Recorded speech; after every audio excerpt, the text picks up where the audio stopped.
Here's a face we haven't seen much lately. Steve Wilmot, Tournament Director for the RBC Heritage and Executive Director of the Heritage Classic Foundation, joining us.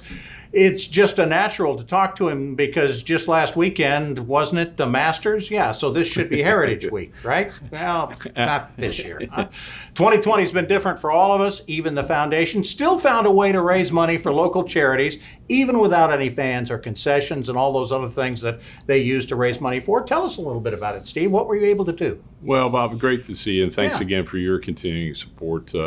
I wish I was up here more often for obvious reasons, maybe not for those people out there, but it's been an extraordinary year for so many, for all. And, for the reason why we do what we do, the Heritage Classic Foundation, at the end of the day, is to give back to charity. And knowing what did not happen in April and then being given the opportunity in June, we were able to work with the South Carolina Hospital Association Foundation, and we created this Plaid pledge in support of the hospital workers, the extraordinary efforts that the doctors, nurses, healthcare workers provide through this difficult time with COVID, but also we were able to give back to some of our local registered charities as well.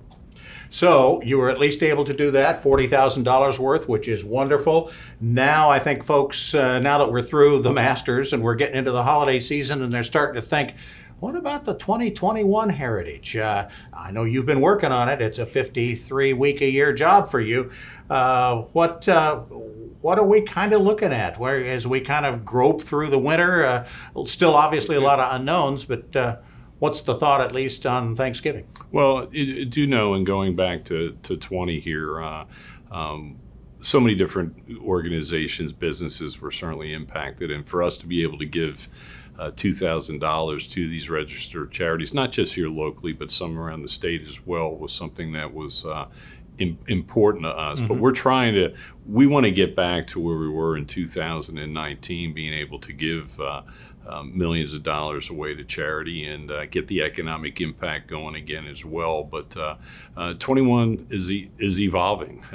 This past year was the word fluid we use a lot. We've kind of thrown that out of our vocabulary, and it's evolving into something that it won't be that was in June, but it certainly won't be what it was in 2019 as well. I would say, what would folks take away from how different things were, say, this last week down at Sea Island, not that far from here, compared to what things were in June? How far has the tour already come in gearing up and getting ready for the future, and from what it's been learning the last 6 months? Well, each and every day. That's why there's no playbook for this pandemic, as we all know. But I was down in Sea Island. I experienced the ProAm down there. Did not play in it, but I was there for ProAm Day, which is something that the tour has opened back up to tournaments.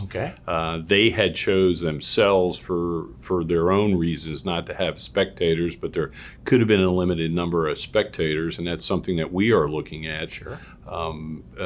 Capacity, what is the capacity? Knowing local, state guidelines and where we are, but we're all different. The events in Hawaii are different than the ones in California, which lead into Florida, which will then eventually come up to us in April. Same date. Folks can still, I bet you could buy tickets for 2021. Are you selling them yet? Actually, no, we're not. Okay. You're going to wait? We have to wait to figure out exactly what it is we're going to be selling. The capacity, access, the bubble, non-bubble, and it's an evolving. We're looking at the tournament as reimagined, but we are sensitive to getting back on track, so we can certainly get through 21 to get to 22, so we can continue to give back to this wonderful community and have the support of our wonderful community. All right, your phone does still get answered, I know, so folks who are involved in sponsorships can certainly get in touch with you about where things are headed that way in 21 and certainly in 22 as well. Steve, thanks so much for your time. Have a great Thanksgiving, will you? No, same to you, and thank you for your continuing support as well. All right, we'll talk to you, I hope, between now and awfully early next year. Steve Wilmot of the Heritage Classic Foundation.